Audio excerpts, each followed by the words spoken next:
The edge of two worlds. On the rugged cliffs of Jura, where the wind carved ancient stories into the stones, Ilara, a young alien woman with luminescent skin that flickered with her emotions, stood peering into the deep abyss below. The sunset cast a crimson glow over her features, reflecting her turmoil. As she inched closer to the edge, her thoughts were interrupted by a shout. "Wait! Don't do it!" The voice carried over the gusts with urgency and concern. Startled, Ilara turned towards the source and saw Tom, a human researcher, scrambling over the rocks towards her. His equipment clanked against his back with each hurried step. "Please, just take a moment and talk to me," he pleaded as he approached, panting from the effort. "Why do you care?" Ilara's voice was thin against the roaring wind. Her eyes narrowed in suspicion. Tom stopped a safe distance away, hands raised in a peaceful gesture. "I don't know what you're going through, but there's always another way. Let's just talk, okay?" Ilara hesitated, then stepped back from the precipice, her gaze still fixed on the void. "There is no other way for me. You wouldn't understand." "Try me," Tom insisted, easing closer.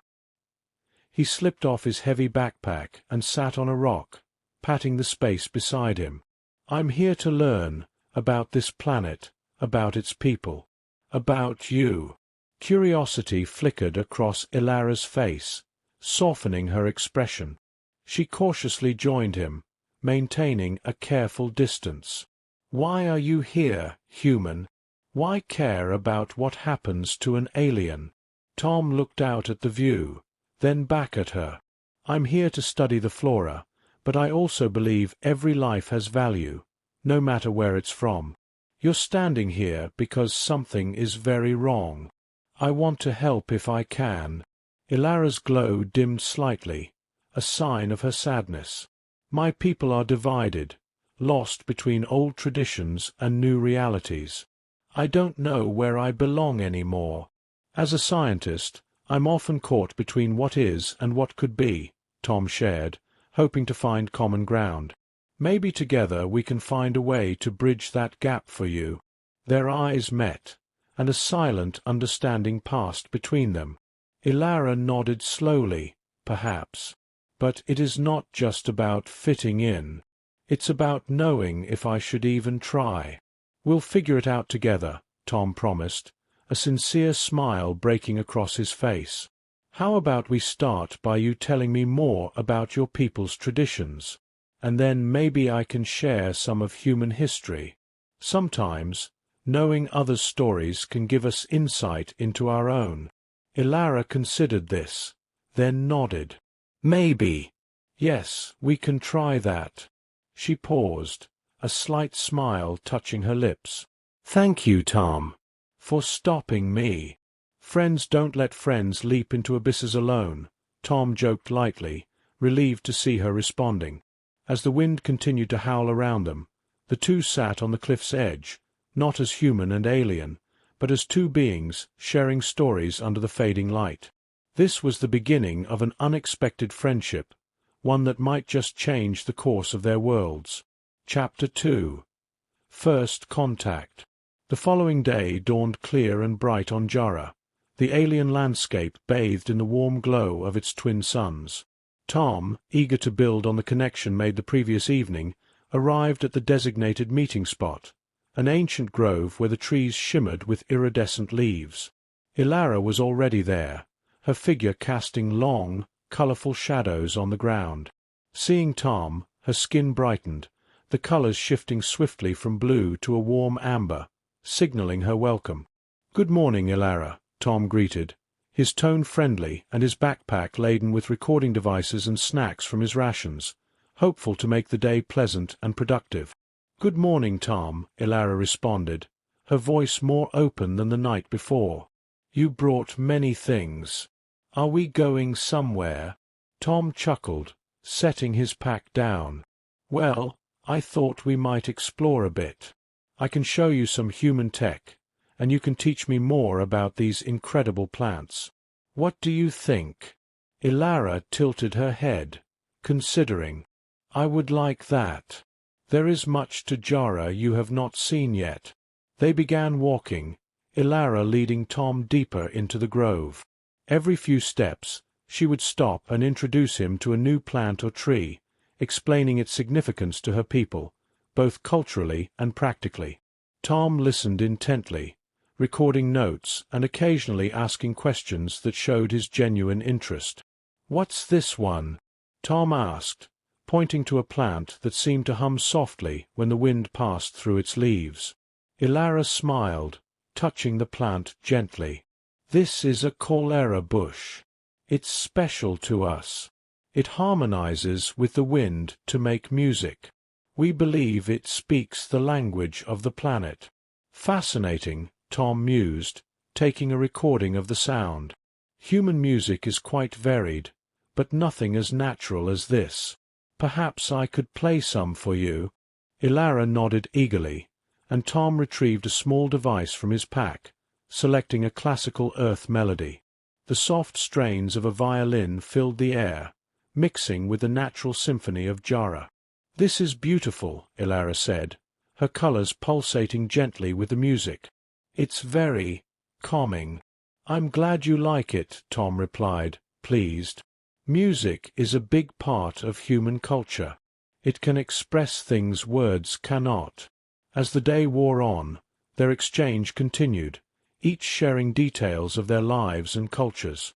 Tom demonstrated some basic human technology, like a portable water purifier and a solar charger, which Ilara found intriguing.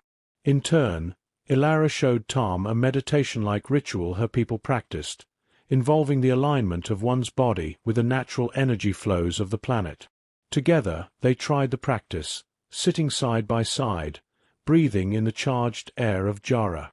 "This is how we connect with Jara," Ilara explained as they sat with closed eyes. "We feel the planet's life, its essence. It helps us understand our place in it." Tom followed her instructions, finding the experience unexpectedly grounding. "It's peaceful," he admitted, opening his eyes to find Ilara watching him with a curious expression. "It is," she agreed, then offered, "I would like to learn more about human ways of connecting. Maybe you could teach me." "Absolutely," Tom said, the promise of many shared days ahead reflected in his smile. "There's a lot we can learn from each other, Ilara." As they packed up to return to the outpost, the suns began to set, casting a golden light over their path. Their shadows mingled on the ground, a tangible symbol of their growing friendship, an interstellar exchange of knowledge and understanding, one step at a time. Chapter 3. Lingering Echoes. By the time Tom arrived at the rendezvous point, Ilara was already waiting beneath the sweeping canopy of a Geran willow. She was still, her glowing patterns dim and subdued, her thoughts clearly elsewhere. The grove hummed softly with its natural music, but Ilara's expression suggested her mind was far away. Tom called out a cheerful "Hey" as he walked up, waving a hand.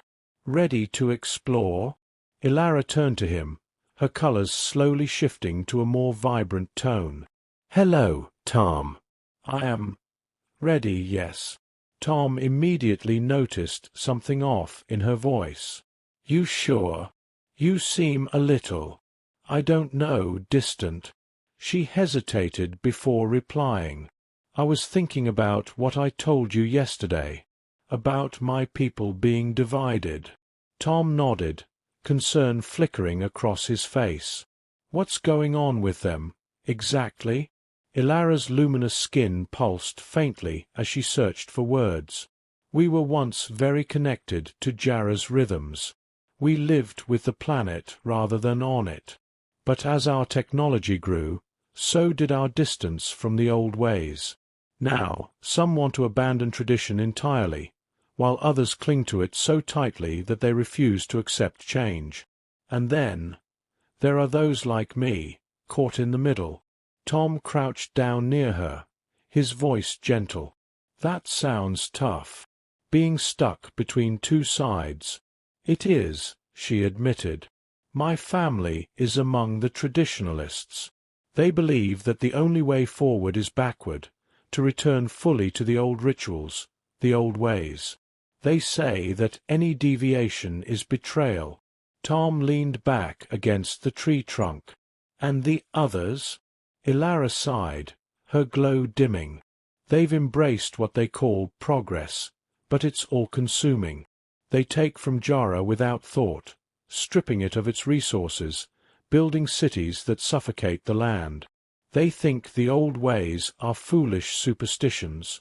Sounds like you don't really fit into either group, Tom said, watching her carefully. I don't, she replied, her voice quiet. I believe there can be balance, that we can move forward without losing everything that makes us who we are. But no one listens. They only see me as an outsider. Tom was quiet for a moment, then asked, Is that why you were standing on the cliff yesterday? Ilara flinched, the glow of her skin darkening. Yes, she said after a long pause. I thought, perhaps it would be easier to leave it all behind. But you didn't, Tom said softly, and that's what matters. Ilara looked at him, her colors shifting to a pale green, a sign of gratitude. No, I didn't. Tom straightened up, brushing dirt off his pants. Then let's figure out what to do next. Maybe the reason no one listens is that they haven't seen a different way yet. Maybe they need someone like you to show them there's a middle path. Ilara blinked, her glow brightening slightly. You think I could do that? I think you're the only one who can, Tom replied. But you don't have to do it alone. I'm here too, and maybe we can work on it together. Ilara considered this, her gaze softening. What would we do? For starters, how about showing me more of the old ways? Tom suggested. I don't just mean talking about them. Show me how your people used to live, what they believed, how they connected with Jara. Then we'll figure out how to combine that with the best parts of the new. Ilara's colors brightened further. You would learn my people's ways? Why not? Tom said with a shrug. I've been studying your plants and animals for weeks. I'd love to learn more about the culture behind them. Ilara smiled, a warm glow spreading across her skin. Then we'll start tomorrow. I will show you a rite of balance my ancestors practiced. Sounds like a plan, Tom said, offering her a hand. And maybe along the way, we'll find a solution. Who knows? Ilara took his hand, her touch cool but steady. Perhaps we will. As they walked away from the grove, the natural music of Jara following them, Tom felt a growing certainty that this collaboration might be the beginning of something more. Chapter 4. Through Alien Eyes. Tom and Ilara stood at the edge of the Human Research Station's clearing. The structures gleamed under the afternoon light, a contrast to Jara's organic landscape. Small drones hovered nearby, zipping back and forth on routine tasks, while automated greenhouses hummed quietly. Are you sure you're ready to see all of this? Tom asked, his expression somewhere between cautious and excited. Ilara's gaze lingered on the sleek metallic domes and the faint shimmering of a force field generator in the distance. Her skin's glow oscillated slightly, betraying her mixed feelings. I am curious, she admitted. It's so different from what I know. Come on, then. Tom gestured, leading the way down the path toward the main building. I'll show you around. As they walked, Ilara pointed to a drone that hovered just above a row of flowering plants in one of the greenhouses. What is that device doing? It's a pollination drone, Tom explained. We use it to help maintain the ecosystem here. It doesn't replace the natural pollinators, but it supplements them. Since we're not on Earth, we can't always rely on native species to do the same job. Ilara nodded slowly, studying the drone's careful movements. You've adapted to the planet in your own way. Yeah, we try, Tom replied. It's not perfect, but it works. This station was designed to have as little impact on the environment as possible. She raised an eyebrow, her colors shifting slightly. And yet you carve out a piece of land for yourself, build walls and barriers. How is that not a disruption? It's a good question, Tom said, not defensively but thoughtfully. I guess it comes down to balance. We can't survive here without shelter and resources, but we're always trying to learn from the planet rather than just taking from it. Ilara's gaze moved from the drone to a row of instruments on a nearby table. She pointed at one of the devices. What is this? That's a spectrometer, Tom explained. It analyzes light and helps us understand what materials are present. We use it to study soil, water, and plant life. Ilara leaned closer to inspect the machine, her glowing fingers tracing the outline of its casing without touching. So much complexity. Yet you say you try to learn. What is the purpose of all this knowledge? To make better choices, Tom said simply. The more we know, the more informed we are when we act. Sometimes we get it wrong, but when we do, we use what we've learned to try something better next time. Ilara straightened, a thoughtful expression on her face. Perhaps that is what my people have forgotten. The willingness to adapt, even when it means making mistakes. Maybe, Tom said. But I've got to admit, it's not always easy. Progress can be messy. Their conversation was interrupted by the faint chime of a communicator. Tom glanced at the screen embedded in his wristband. Looks like the team has left the central lab. Perfect timing. I can show you the main facility without us getting in anyone's way.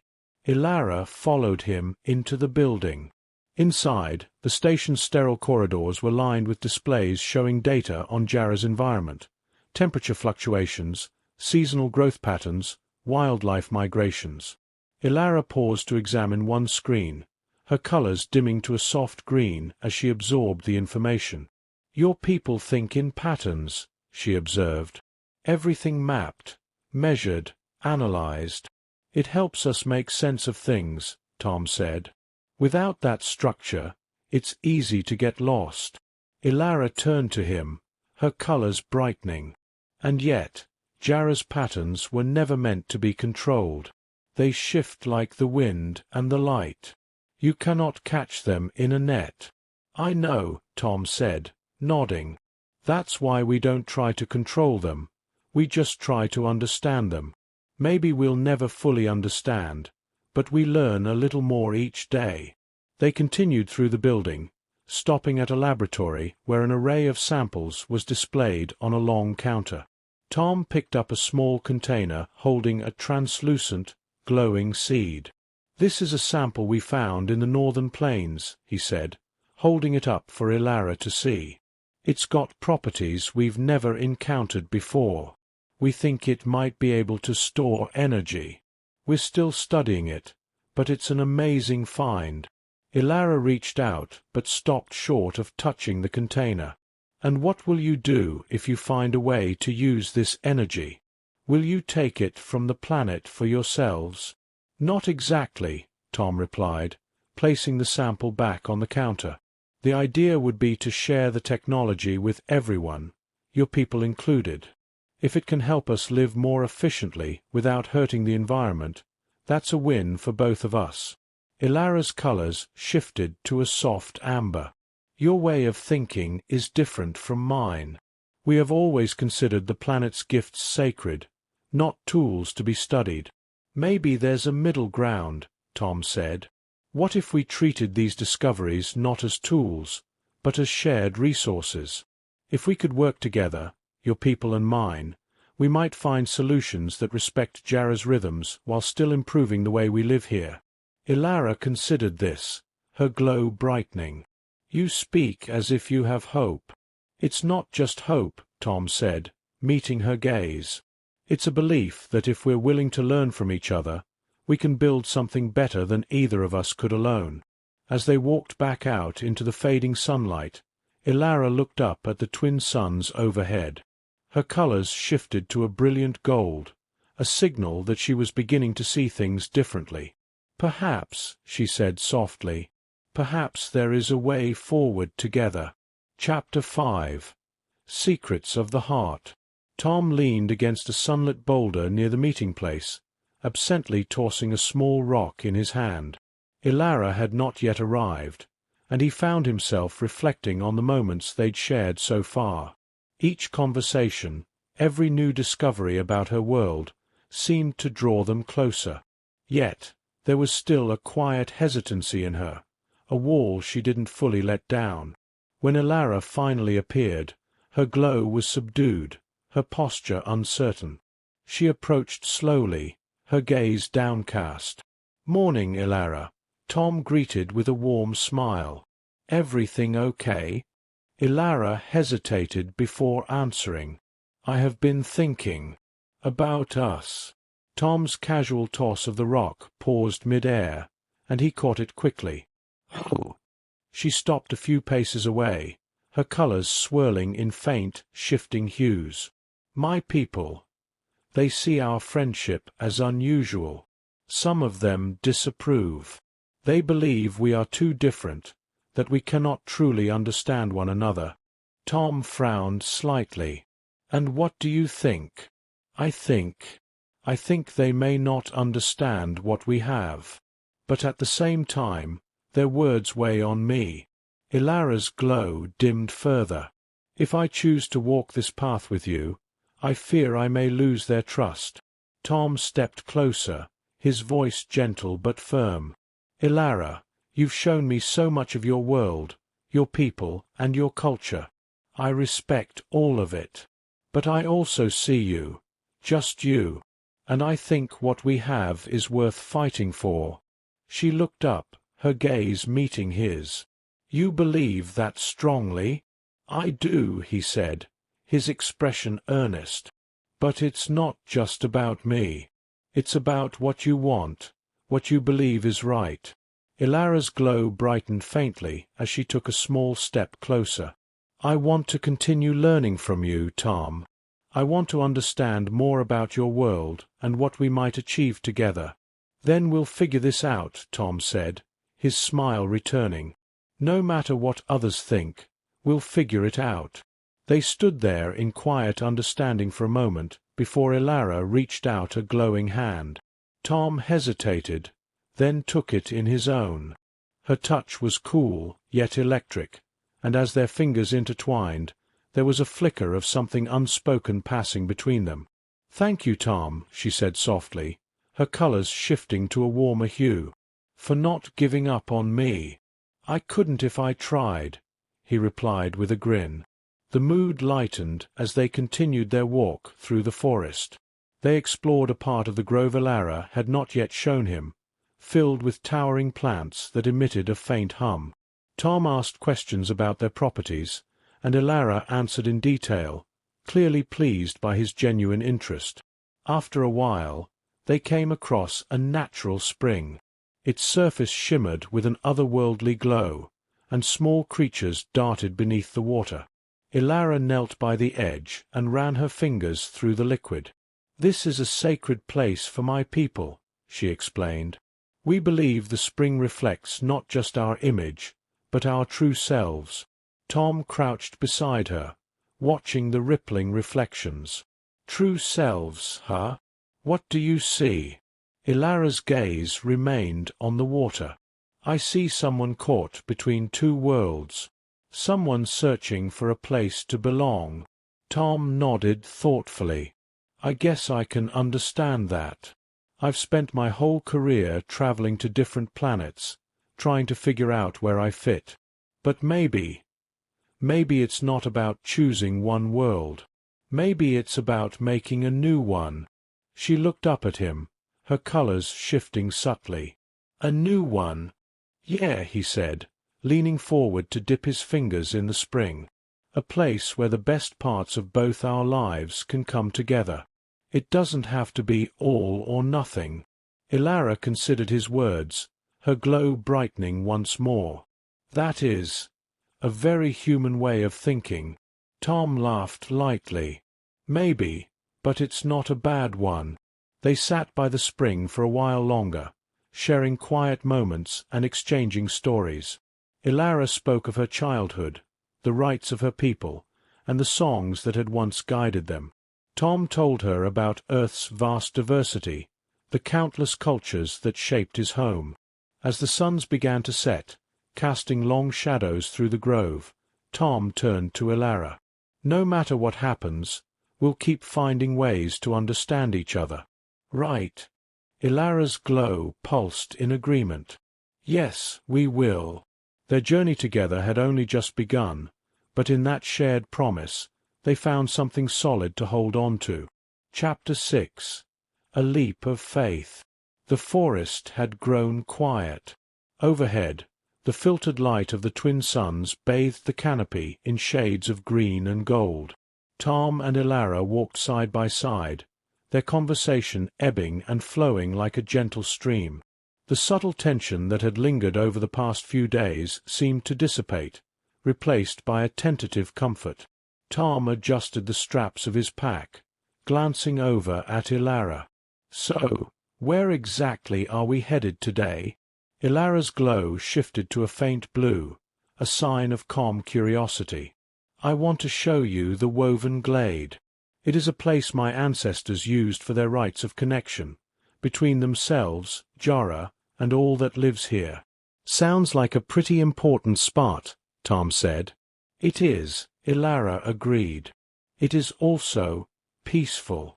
I think you will understand more once we arrive." As they walked, Tom took in the unusual beauty around him. The air shimmered faintly, and every so often a small creature darted through the undergrowth, glowing softly in its own way. The forest seemed alive in ways no earth forest ever had. He found himself leaning on Ilara's guidance, her steady steps and calm demeanor helping him navigate the unfamiliar terrain. "Is it far?" he asked after a while. "Not much farther," she replied. Her voice carried a soothing quality, as if the glade itself had begun to influence her mood. "The Woven Glade is a place of balance. It is where many of my people once found clarity. I hope it may do the same for you." "For me?" Tom raised an eyebrow. "What about you?" Ilara's glow shifted slightly, but she didn't answer immediately. "Perhaps for me as well." The glade revealed itself gradually. The dense trees began to thin, the underbrush giving way to soft moss that seemed to glow from within. The air was cooler here, the light softer. As they stepped into the clearing, Tom stopped short, taking in the sight. The Woven Glade was unlike anything he'd seen. Tall, spiraling structures of living vines reached toward the sky, their patterns forming intricate, almost geometric designs. At the center stood a small pool of water, perfectly still and reflecting the vines above like a natural mirror. The entire scene radiated a sense of harmony that he could feel in his chest. "It's incredible," he murmured. Ilara stepped forward, her glow brightening. "It is said that our ancestors wove these vines to represent the interconnectedness of all things. Each strand is part of a greater whole. When we come here, we remember that we are never truly alone." Tom walked to the edge of the pool and crouched down, peering into the water. "I can see why this place means so much to your people." Ilara joined him, her voice soft. "It is one of the few places where the old ways remain untouched." Tom dipped his fingers into the pool. The water was cool and seemed to ripple with its own light. "Do your people still come here?" "Some do," Ilara said. "But many have turned away from these traditions. They see them as relics of a time before progress." Tom looked up at her, his brow furrowed. "Do you think progress means leaving behind everything old?" "No," she said firmly. "But I also understand why others feel that way. Change is not easy." And it often comes with loss. Tom nodded, standing up. I get that. But maybe it doesn't have to mean losing everything. Maybe it's about finding what's worth holding on to. Ilara turned to face him fully, her colors shifting between blue and amber. You have said that before. That there might be balance. But how do we find it when we are pulled in so many directions? I don't have all the answers, Tom admitted. But I do know that when people, any people, come together, when they talk, listen, and try to understand each other, things can change. Ilara's gaze lingered on him for a moment before she turned back to the pool. You speak with such certainty. Yet you are a visitor here. How can you be so sure? Tom thought about that, then smiled. Maybe it's because I've seen it happen before. Not on Jara, but back home. Cultures learning from each other. People finding common ground. It's not perfect, but it's possible.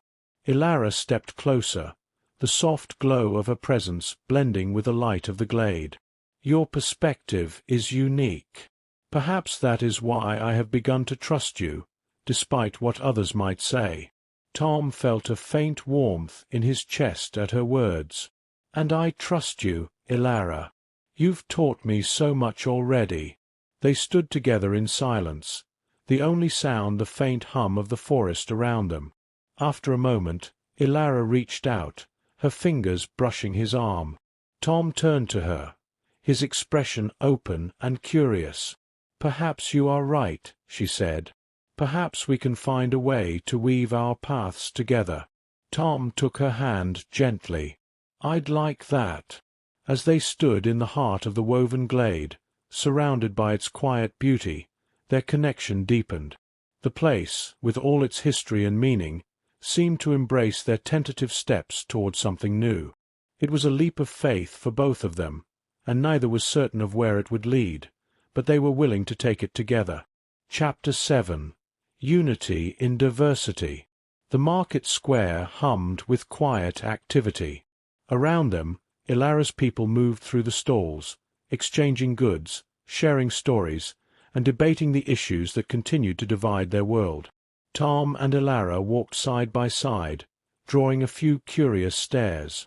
The presence of a human in this space wasn't entirely unprecedented, but it was still rare enough to garner attention. Tom adjusted the strap of his satchel, glancing at the bright banners overhead. It's amazing how alive this place feels.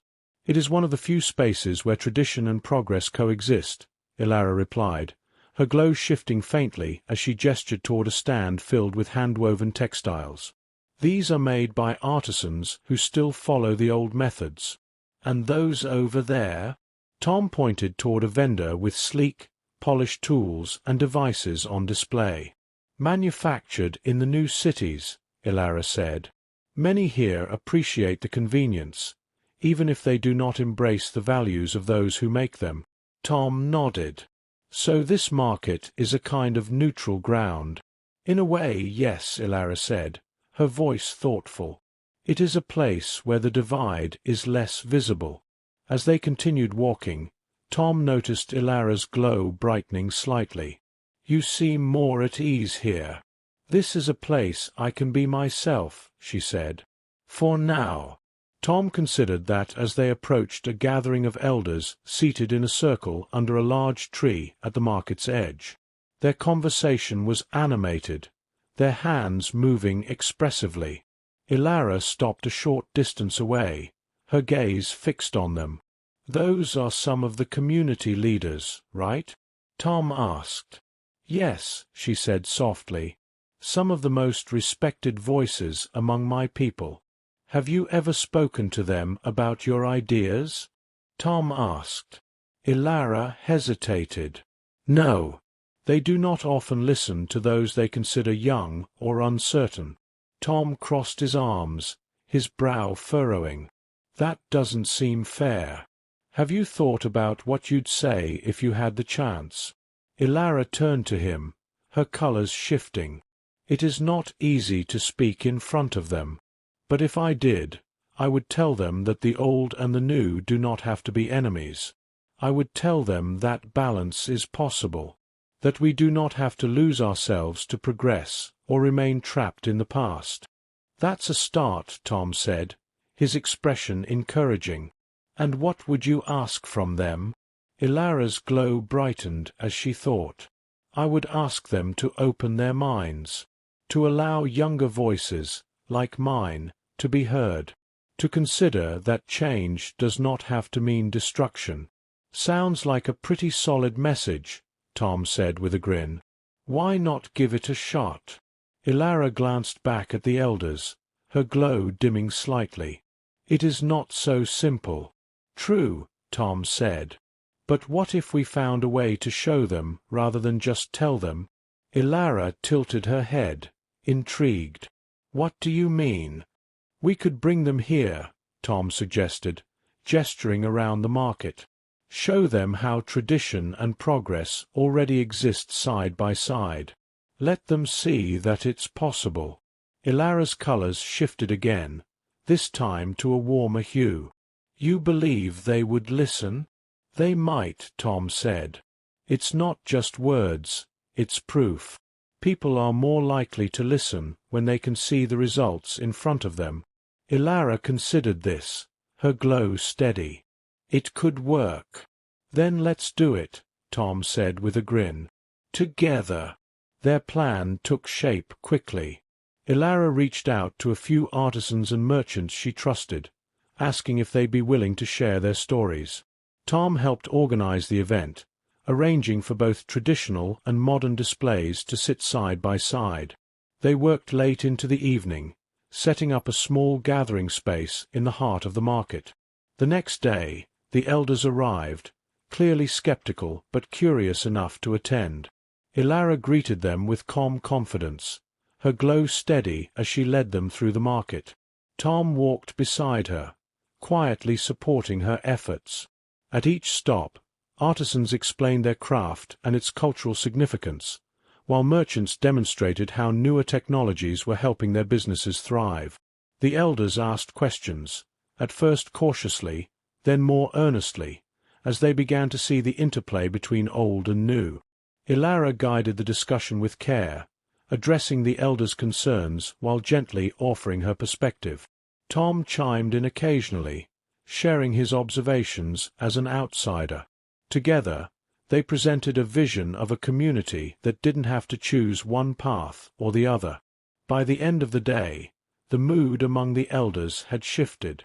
While not entirely convinced, they were no longer dismissive. Some even lingered after the event, asking more questions and engaging with the artisans directly. As the last elder left, Ilara turned to Tom, her glow bright and steady. We may not have changed their minds completely, but I think we have given them something to think about. That's a step in the right direction, Tom said with a grin. And it wouldn't have happened without you. Ilara looked at him, her colors warm. It would not have happened without us. Chapter 8. Horizons New. The sky above Jara had begun its slow transition into evening, the twin suns dipping lower and casting long, golden shadows across the rugged terrain. Tom and Ilara stood on the cliff's edge where their journey had first begun, gazing out at the landscape that had come to mean so much to both of them. This place looks different every time we're here, Tom remarked, breaking the peaceful silence. His voice was calm, thoughtful. Ilara tilted her head, her glow a gentle amber. It reflects the cycles of the planet, always shifting, always alive. I suppose that is what makes it special. Kind of like us, Tom said, a small smile playing on his lips. Constantly changing, figuring things out. Ilara glanced at him, her glow brightening slightly. You believe we have changed? Absolutely, Tom said. When I first came here, I thought I was just a researcher cataloguing plants. I didn't think I'd end up working with you to bridge the gap between our people. Ilara's colors shifted, her expression softening. I too have changed. I no longer feel as lost as I once did. Being with you, learning from you, it has helped me find a new sense of purpose. Same here, Tom replied, meeting her gaze. I mean, I've learned so much from you. About Jara, about your culture, and about how sometimes the best path forward isn't the one you expected. They stood in comfortable silence for a moment, the wind rustling the grasses around them. The sky above deepened into a rich indigo, and the first stars began to appear. "We've done something meaningful," Ilara said finally. "The work we started together, showing my people that tradition and progress can coexist, has begun to grow. I've seen it in the market, in the way people talk to each other now. And it's not just your people," Tom added. "The folks back at the research station have been more open-minded, too. I've heard them talk about how they might adapt their technology to better fit Jara's natural rhythms. That's huge." Ilara turned to him, her glow steady and warm. "You have become part of this world, Tom. In some ways, I believe you understand it as well as my own people do."